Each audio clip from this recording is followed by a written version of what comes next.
আগামী 2 দিন আমরা বাংলাদেশের প্রত্যেকটি নিবন্ধিত রাজনৈতিক দলের কাছে যাব, তাদেরকে আমাদের এই আন্দোলনে তাদেরকে শামিল হওয়ার আহ্বান জানাবো।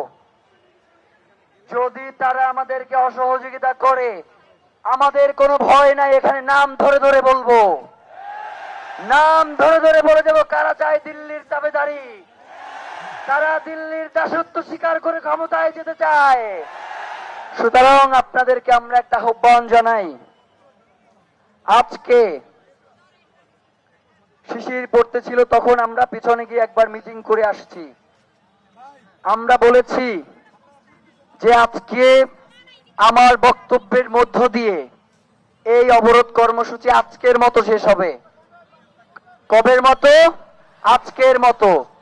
তার মানে আমাদের অবরোধ কর্মসূচি কিন্তু শেষ হচ্ছে না।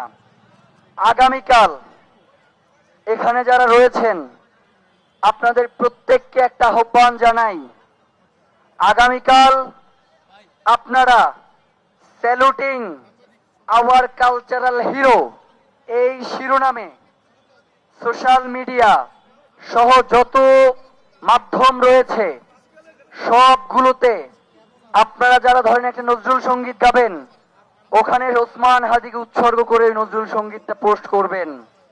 আগামীকাল আমাদের অনলাইন কর্মসূচি, আমরা আবহাওয়া খোঁজ নিয়েছি আগামীকালকের আবহাওয়া ভালো থাকবার মতো কোনো আশা আমরা পাই নাই। আমাদের তো এই লড়াই করতে হবে না? এই শিশিরে ভিজে আমরা যদি সবাই অসুস্থ হয়ে যাই তাহলে লড়াই করবে কে? যার কারণে শুধু আগামীকালকের জন্য আপনারা অনলাইনে কেউ যাবেন না। আমাদের প্রোগ্রাম শেষ হয় না, বক্তব্যের পরে আমার প্রোগ্রাম শেষ হবে না, প্রোগ্রাম চলবে। অনলাইনে আগামীকালকের জন্য শুধু আপনারা স্যালুটিং আওয়ার কালচারাল হিরো এই শিরোনামে ডকুমেন্টারি, বক্তব্য, গান যা কিছু রয়েছে আজাদির জন্য, শহীদ ওসমান হাদির জন্য, সেগুলো আপনারা জনতার কাছে দেশে বিদেশে পৌঁছে দিবেন। পারবেন না? শহীদ ওসমান হাদিকে এতটুকু সম্মান জানাতে আপনারা পারবেন না? আমরা দেখেছি ইতিপূর্বে আমরা যেই 2 দিন অনলাইনে প্রোগ্রাম রেখেছিলাম, আমরা দেখেছি যে পুরো সোশ্যাল মিডিয়াতে ওসমান হাদির বাইরে আর কেউ নাই।